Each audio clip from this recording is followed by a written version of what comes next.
In this video, I'm going to share with you exactly how I lost over 125 pounds, and not only that, but I also kept it off for over 6 years. Hey everyone, I'm Anand from underdogstrength.com, and if you're new to my video, thank you so much for checking out my channel. In this video, I'm going to share with you the exact 5 steps that I took in order to lose the 125 pounds that I lost.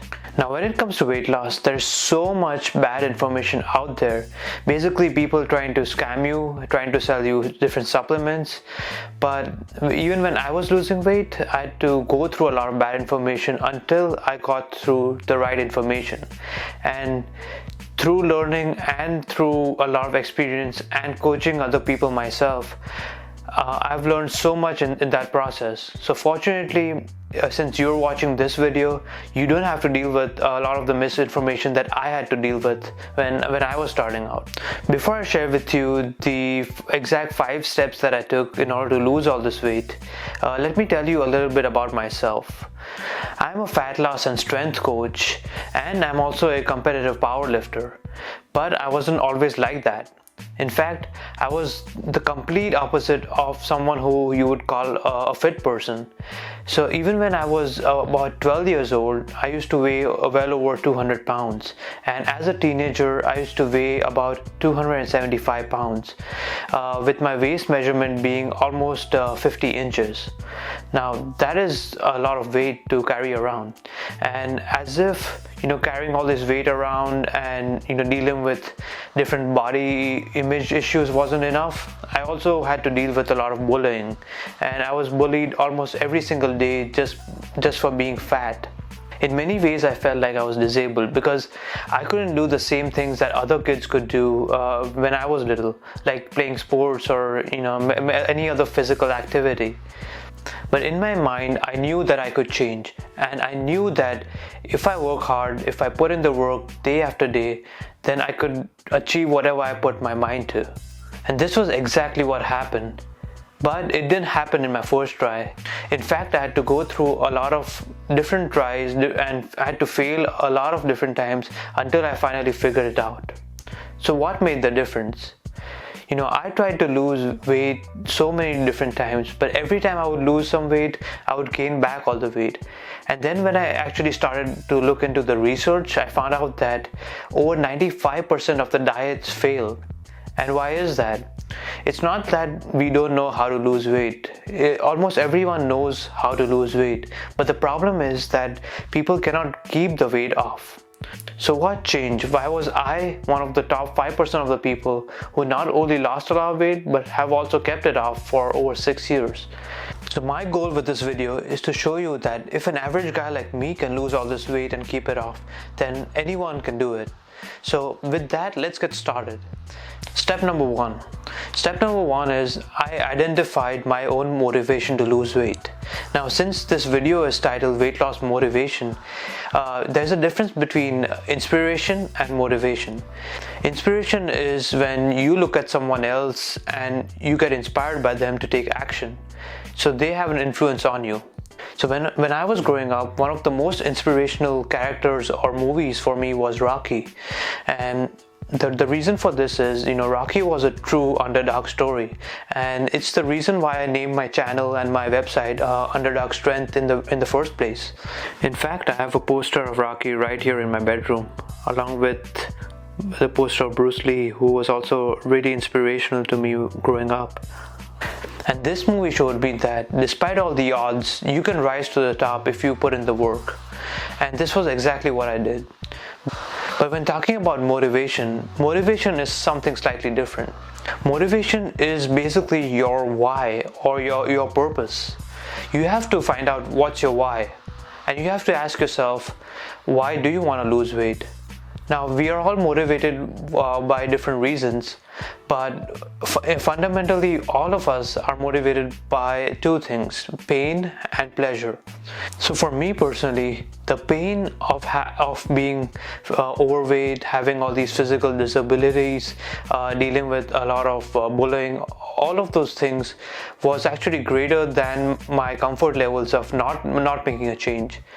On the other side, you also have to look at pleasure, and I would imagine, what would I gain by losing all this weight? So things like I would gain confidence, I would improve my appearance. So you have to find what motivates you. You have to find what you will gain by losing all this weight, and you also have to ask yourself what you're going to miss out by not losing all this weight. Step number 2 is that you have to have the right mindset. Now, most coaches will not share this with you. Anyone can give you a training program or a diet plan, but the thing is, if you don't have the right mindset, then even the best training program and the best diet will not work, because you simply will not follow through with it. So what separates the most successful people from the rest is that the most successful people have a certain mindset, and when they decide to do something, they do it no matter what. And this is the exact mindset that you need. So now that you know what your motivations are to lose weight, you have to be willing to put in the work. You have to be willing to do whatever it takes to reach your goal. There's a famous saying that success is 80% your mindset and 20% the exact mechanics. And what I found is that not only for myself, but also the people that I coach, the most successful people first have the right mindset figured out.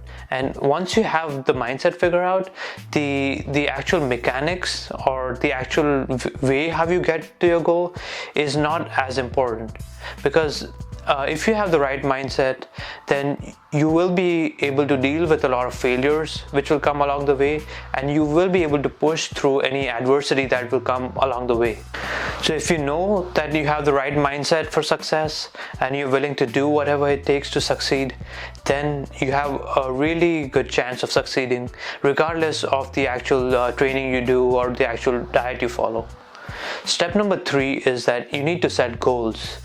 Now, goal setting is so important, and I believe that setting goals was one of the most important things I did when losing weight. So in the past, I would try to lose weight, but I wouldn't set concrete goals. I would set goals like, I want to lose some weight, but that's not really a goal.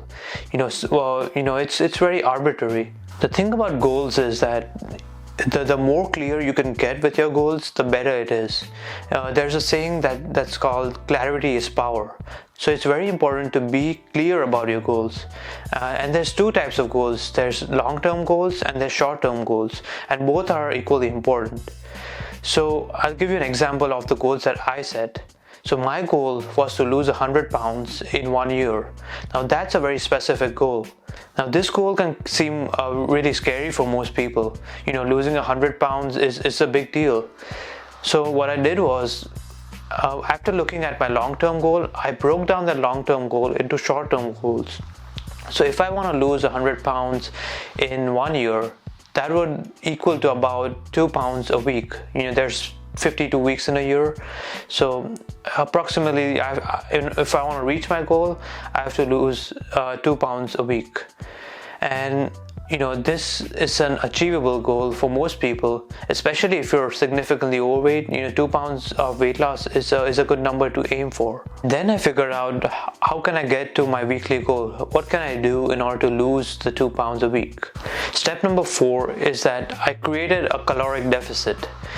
Now, weight gain and weight loss, both of them are fundamentally a function of energy balance. It's your calories in versus calories out. So if you gain weight, that simply means that you were in a caloric surplus for an extended period of time. And when you lose weight, it's the exact opposite. You have to be in a caloric deficit for an extended period of time. Now, you can create a caloric deficit either by consuming fewer calories, or you can increase your activity levels. Ideally, this should be done with a combination of both diet and exercise. So what did I do? Number one, I focused on strength training. Now in the past, I used to focus only on doing a lot of cardio, like a lot of people and a lot of trainers recommend, and this simply does not work in the long term. The reason why I focus on strength training first for everyone is that there's a difference between weight loss and fat loss. If you simply want to lose weight and if you only want to see the number on the scale go down, then there's many ways of achieving that. But if you want to focus on losing fat, then there's a difference. The difference is that when you train with weights, that is strength training, you not only lose fat but you also maintain your muscle mass. And this is important because if you only focus on losing weight, then it doesn't matter where the weight comes from, whether the weight comes from fat mass, your lean body mass. But you don't want that. You want to be able to maintain all of your muscle mass while you lose the weight.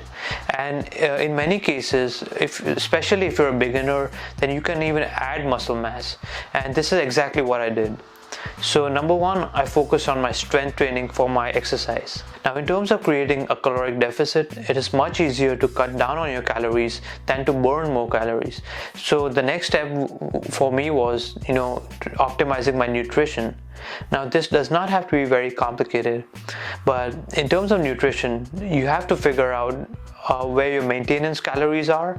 So if you need these many calories to maintain your weight, then and if you want to create a caloric deficit, then you have to eat below that level for an extended period of time. And if you don't know how many calories you need, click on the link in the description below to check out my calorie calculator. Once you have your calories figured out, you must have heard that not all calories are equal, and this is because you have your calories, but different foods have a different effect in the body. So calories can be further divided into protein, carbohydrates and fats. Now you don't really need to go into too much detail about it, but the one macronutrient that you need to focus on is protein. Protein is probably the most important macronutrient when it comes to fat loss, because protein has a lot of benefits, such as, first of all, eating enough protein will allow you to maintain your muscle mass while losing weight. And this is a big mistake that people make, because if you follow a low protein diet, then you will also end up losing a lot of muscle mass. The other major benefit of eating enough protein is that protein is very satiating, meaning that if you eat a meal which is rich in protein, then it keeps you full for longer. And dealing with hunger while dieting is an important issue, because when you diet down, you will be much more hungrier than usual. And if you can eat more protein, this will allow you to stay full and not feel as hungry. So if you're eating enough protein, the next thing that I focused on was dietary fiber. Now fiber is a type of carbohydrate that the body cannot digest completely, but it has a lot of benefits in the body. Now fiber is usually found in foods such as beans, lentils, fruits, vegetables, whole grains. And the reason why fiber is important is that it serves a similar purpose as protein in your diet. Fiber will slow down your digestion and will help keep you full. And also, fiber is great for your digestive health. It helps reduce cholesterol and has a whole lot of benefits. So once you have your calories figured out, make sure you eat enough protein and make sure you eat enough fiber-rich foods.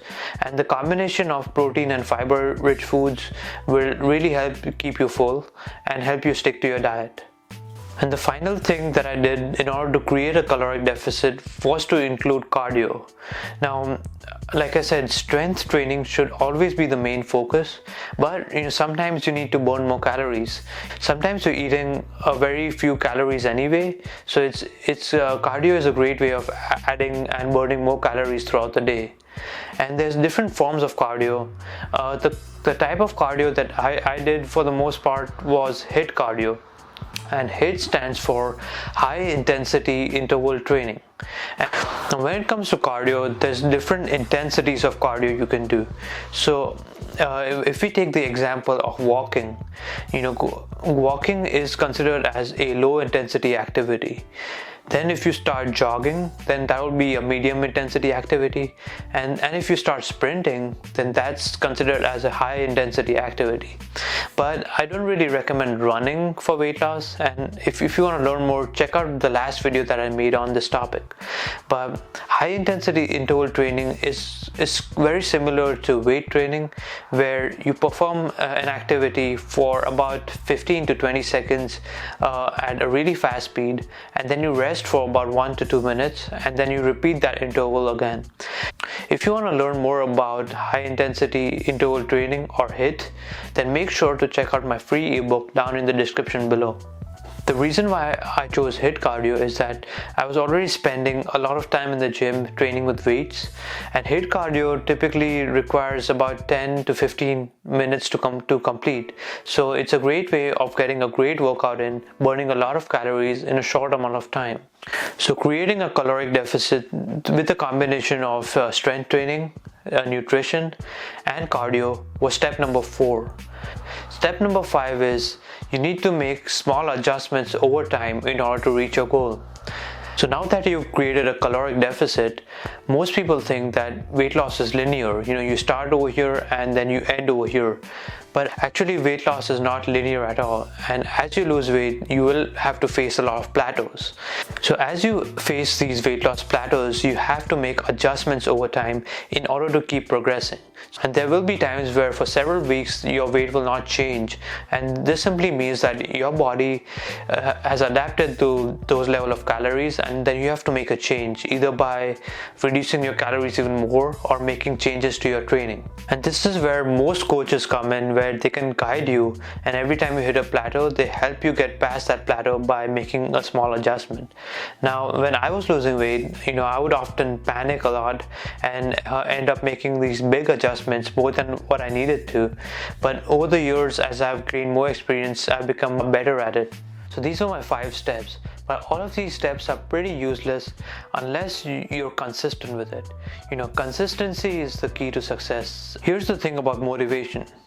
Motivation simply gets you started, but motivation does not last.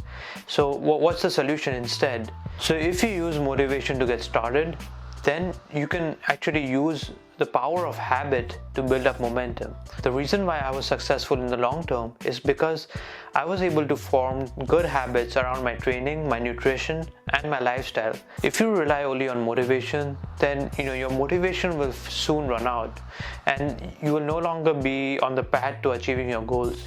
However, on the other side, if you're consistent with it and if you form good habits, then that will keep you going. So for me, as an example, it does not take me any motivation to go to the gym or to eat healthy. In fact, it might take me motivation to not do those things, simply because it's become such an important part of my lifestyle, and it's become such a strong habit that that's become my default. So there you have it, guys. These were the exact 5 steps that I took in order to lose all this weight. So just to recap, step number 1 was that you need to know what your motivation is to lose weight. Step number 2 is that you want to have the right mindset for success. Step number 3 is that you want to set clear goals, and these goals have to be long-term and short-term goals. Step number 4 is that you have to create a caloric deficit.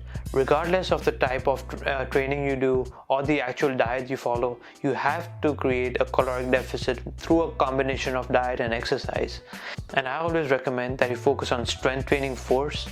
In terms of nutrition, you want to create a caloric deficit, but also make sure that you eat enough protein and eat enough dietary fiber.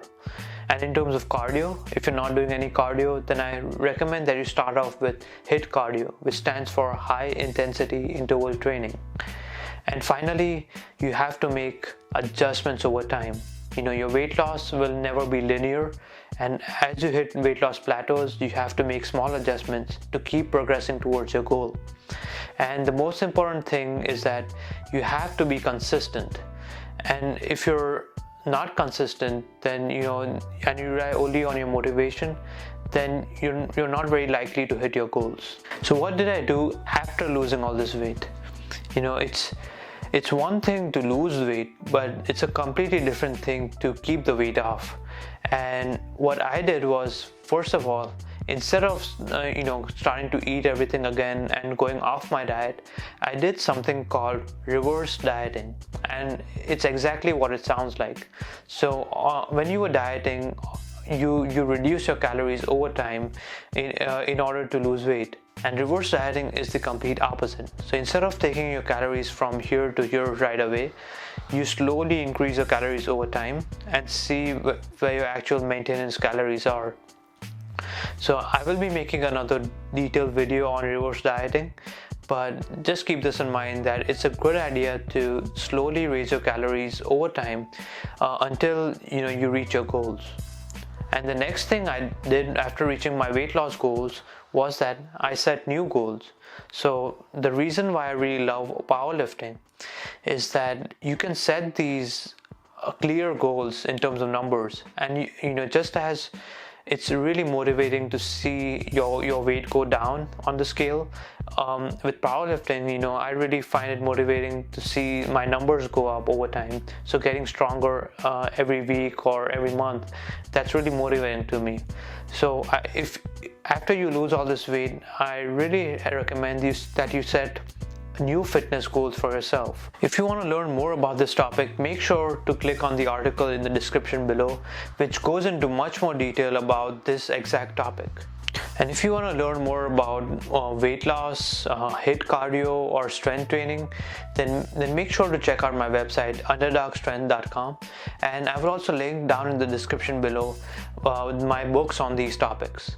If you have any questions for me, then make sure to leave a comment down below, or you can email me at anand@underdogstrength.com. I hope that this video was not only motivational to you, but also gave you an idea about what you can do if your goal is to lose weight, or if you have any other goal. Because what I shared applies to nearly anything you want. If you want to achieve something, then you have to follow these steps. You have to know your why, you have to know what you want, and then you also have to know how you're gonna get there. They say that everyone loves an underdog story. So this was my underdog story, and I hope you liked it. What's your underdog story?